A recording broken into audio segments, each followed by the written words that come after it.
In 1983, a classified CIA report titled Analysis and Assessment of the Gateway Process quietly landed on the desks of US intelligence officials.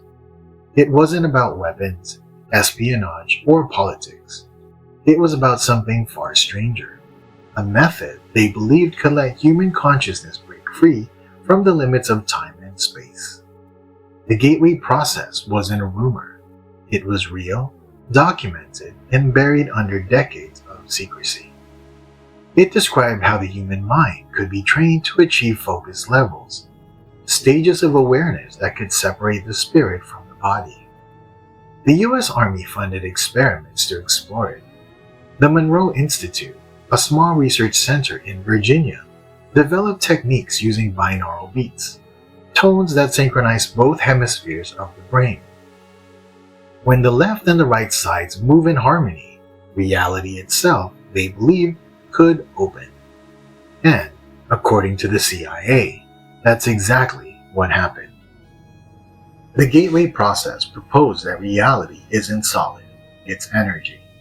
The report claimed the universe is a hologram, a vast field of vibrations, and that consciousness can tune into it, just like a radio signal. When the brain reaches the right frequency, the mind can phase shift beyond physical reality. The CIA described this as escaping the boundaries of time and space. They weren't speaking metaphorically. They believed trained individuals could project themselves into other dimensions, access hidden information, even visit the future. The report compared the brain to a quantum computer, capable of processing infinite data once it's free from sensory limits. It is said that the human body is only a vessel, and the mind, when properly tuned, can travel anywhere in the cosmos. To intelligence agencies, that meant something revolutionary. A soldier or spy could potentially view enemy installations without ever leaving the room. Remote viewing wasn't fantasy anymore. It was the future. At the center of it all was Robert Monroe, a sound engineer who became obsessed with human consciousness. He discovered that certain sound frequencies, called binaural beats, could alter awareness and create an out-of-body effect. He called these focus levels. Focus 10 meant complete physical relaxation. Focus 12, open expanded perception. Focus 21 was where participants reported leaving their bodies entirely, observing their surroundings from above.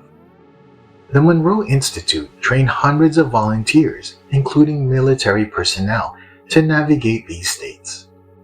They were taught to visualize energy, control fear, and guide their awareness across dimensions. Some described floating above Earth. Others said they saw energy patterns connecting all life, a grid of consciousness.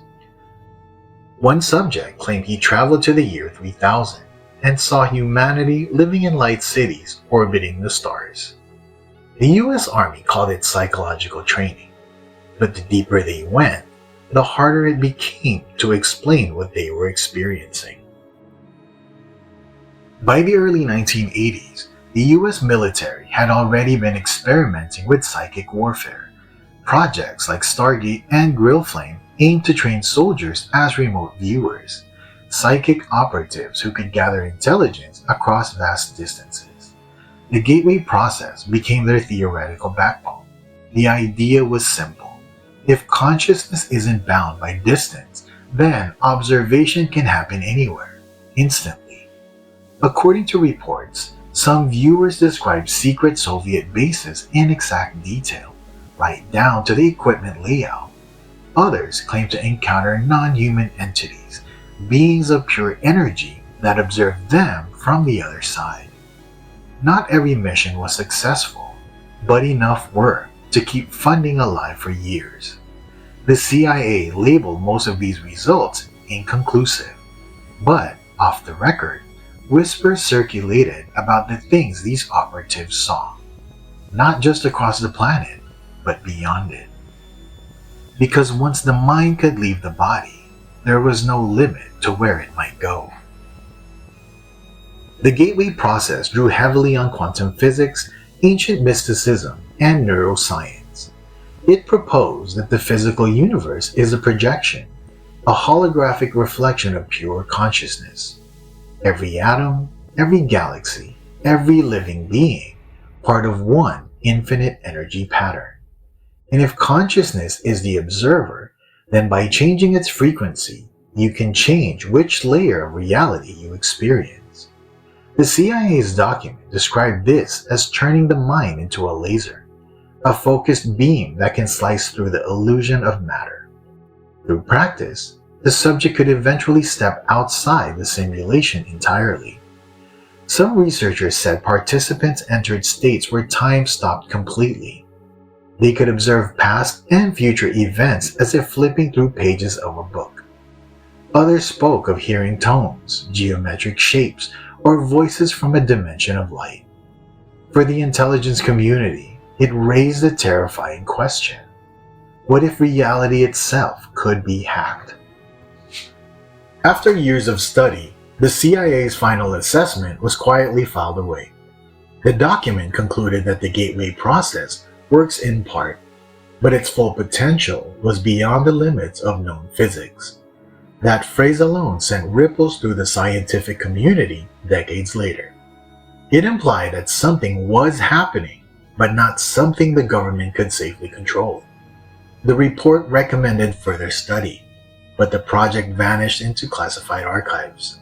The Monroe Institute continued its civilian research, still claiming breakthroughs in consciousness exploration. Meanwhile, many soldiers who underwent the training reported vivid memories they couldn't explain, glimpses of other worlds, disembodied travel, or contact with higher intelligence. The official narrative was silent. The experiments stopped. But some of those involved say the research never truly ended. It just went deeper underground. If the gateway process is real, it suggests we've misunderstood the human mind entirely. That consciousness isn't a product of the brain. It's the foundation of reality itself. We are not physical beings having spiritual experiences. We are spiritual beings temporarily experiencing the physical. To the intelligence world, that meant possibility. To the rest of us, it means something much greater. That our perception defines our universe. That time and space are boundaries of belief, not truth. Every thought, every dream, every flash of intuition might be a small echo of that infinite field the gateway tried to reach. And if even one human could truly master it, they wouldn't just travel through time and space. They transcend it. Today, the gateway process remains one of the strangest official studies ever funded by the US government. A document once buried in classified archives now whispers of realities far beyond our understanding. Maybe it was all imagination, a mix of sound, suggestion, and human longing. Or maybe, just maybe, consciousness really can unlock the secrets of the universe. The mind is the gateway. Energy is the map. And somewhere within that silence, between brainwaves, lies the doorway the CIA tried to open over 40 years ago. This is Joshua Tree Encounters, where UFOs, cryptids, and high strangeness collide.